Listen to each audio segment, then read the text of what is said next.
6 ans après Avengers Endgame, Sam Wilson a fait son retour dans les salles obscures avec Captain America Brave New World. Un retour fracassant qu'il fait en endossant le rôle de Captain America qui lui a été confié par son prédécesseur Steve Rogers et qu'il a appris à endosser dans l'excellente série Falcon et le Soldat de l'Hiver sortie sur Disney+ il y a 4 ans. Certains ont apprécié son retour, d'autres l'ont moins aimé, le film a peut-être divisé, mais une chose est sûre, il pose les bases fondamentales de l'avenir du Marvel Cinematic Universe. Salut, c'est Stéphane et tu es bien sur Click & Culture.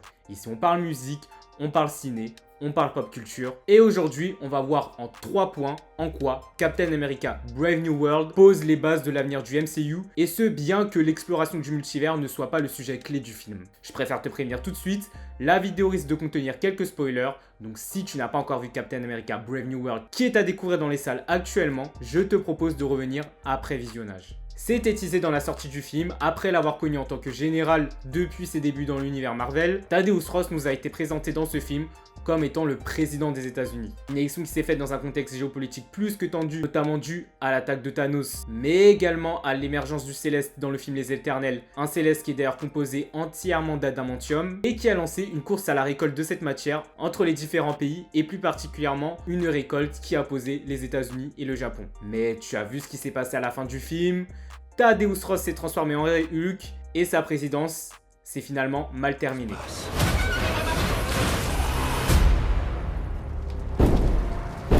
Depuis quand il y en a un rouge?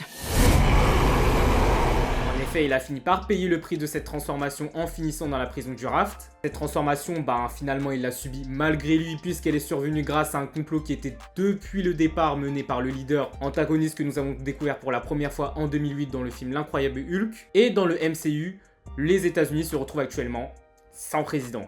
Une situation qui, finalement, empire le contexte géopolitique actuel dans le MCU, mais qui constitue également un timing parfait pour émettre une nouvelle attaque sur la Terre, et plus principalement sur l'univers, de quoi installer les bases de la manière dont se fera l'introduction de Doctor Doom, futur grand méchant de cet arc du multivers qui a commencé depuis 2020. Nul doute, ce sacré bazar actuel dans l'univers Marvel va très certainement laisser un impact sur le long terme, un impact similaire que les accords de Sokovie avaient laissé après Civil War, juste avant l'arrivée de Thanos sur Terre qui avait été teasé depuis plus de 10 ans. Une situation donc d'urgence qui va pousser une chose primordiale et manquante au MCU actuellement, un nouveau rassemblement d'Avengers. Et évidemment, nous ne retrouverons pas l'équipe originale au vu de la fin d'Endgame. On le rappelle, Tony Stark et Black Widow sont décédés, Captain America est à la retraite, Thor, Bruce Banner et Hawkeye ont peut-être des chances de revenir mais sont chacun concentrés sur leur quête personnelle jusqu'à présent. Et au vu de ce que le film a essayé d'installer dans la psychologie de Sam, il est forcé de constater que la volonté était de le faire grimper au niveau de pionnier, au niveau de taulier,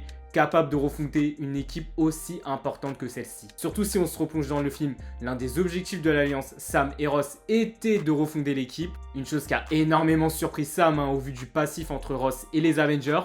Mais à mon avis, ce projet qui était dans la tête de Ross était bien pensé au vu des événements des films qui ont suivi Endgame. Événements que d'ailleurs nous allons détailler par la suite. Au niveau des membres de cette nouvelle équipe, on peut déjà penser à Shang-Chi, Shuri, Captain Marvel, des prénoms qui fusent d'ailleurs parmi les potentiels titulaires au vu de toutes les rumeurs qui sont sorties. Et on peut s'imaginer que Avengers Doomsday qui sortira l'année prochaine et qui mettra en scène le fameux Doctor Doom qui sera d'ailleurs interprété par l'interprète culte de Tony Stark, monsieur Robert Downey Jr., aura pour fil rouge la construction de cette nouvelle équipe. Une équipe que on devrait voir évoluer sur le long terme après la fin de l'arc du multivers. Et finalement, tout ceci trouve justification dans la scène post-générique où le leader, principal antagoniste du film, nous parle de quelque chose qui nous a été teasé depuis le début de ce nouvel arc, l'arrivée de l'incursion. En effet, pour la faire courte, lors de son interaction avec Sam Wilson, il parle de ses études menées pendant toutes ces années où il est resté dans l'ombre depuis l'Incroyable Hulk, le film où il a subi ce fameux accident qui l'a déformé mais qui a également décuplé ses capacités cérébrales, de quoi avoir pu étudier la probabilité de l'arrivée de ce phénomène, qui si on suit la logique est censé se produire dans Avengers Doomsday.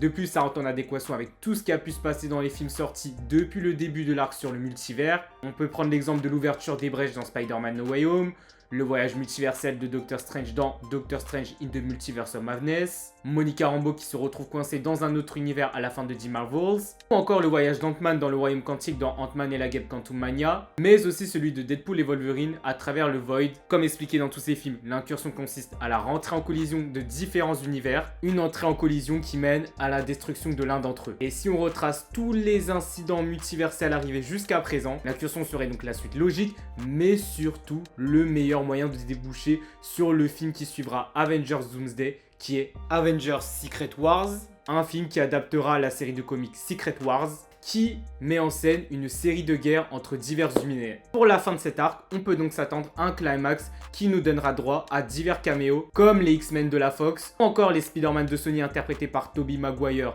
et Andrew Garfield, qu'on avait déjà vu dans Spider-Man No Way Home. Quoi qu'il en soit, bien que discrète soit-elle, la construction des bases de l'avenir du MCU est bien là, et hâte de voir où tout ceci va nous mener. En ce qui concerne le film, je peux comprendre qu'il est divisé, voire même parfois déçu. En effet, certains points comme la présence du Céleste qu'on avait vu dans Les Éternels, ou l'idée politique à travers la course à l'adamantium auraient pu être un peu plus approfondis, mais le film reste tout de même divertissant, bien rythmé, nous offre un excellent combat final, mais surtout un réel positionnement de Sam Wilson, qui est désormais le nouveau Captain America, comme futur leader de la prochaine équipe des Avengers, et rien que pour ça, je te le recommande fortement. C'est moi que tu veux? Alors viens me chercher!